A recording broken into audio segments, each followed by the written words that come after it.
Hər vaxtınız xeyir olsun. Mən FES Akademinin Riyaziyyat üzrə təlimçisi Ramizə Alışova. Bugünkü sual izahımız 6-cı sinif limit test toplusunun 6-cı siniflər üçün olan testlərin izahı olacaq. 3 dənə sualın izahını verəcəm. 3 nömrəli sualdan başlayırıq. Deyir, ulduzun yerinə hansı rəqəmi yazdıqda 4 rəqəmli ədəd 9-a tam bölünər.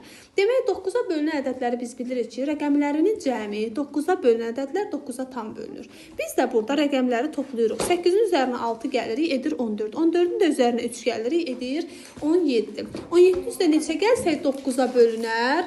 17-nin üzərinə 1 gəlsə edər 18 və 9-a tam bölünər. 4-cü sualın izahına keçirik. M-in hansı natural qiymətlərində M böl 5 kəsiri düzgün olmayan kəsir olar? Biz bilirik ki, sürəti məxrəcindən böyük və sürətin məxrəci ilə eyni olan ədədlər düzgün olmayan kəsir olur.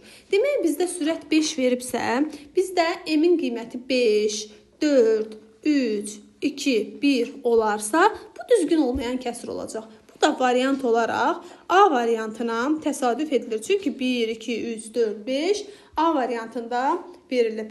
Və sonra keçirik 3-cü sualın izahına. 3-cü sualda bizə deyir ki, Azərbaycan Respublikasının dövlət bayrağının hansı hissəsi qırmızı rənglidir? Bizim bayrağımızda neçə rəng var? 3 rəng var. Ümumi rənglərimizin sayını yazırıq.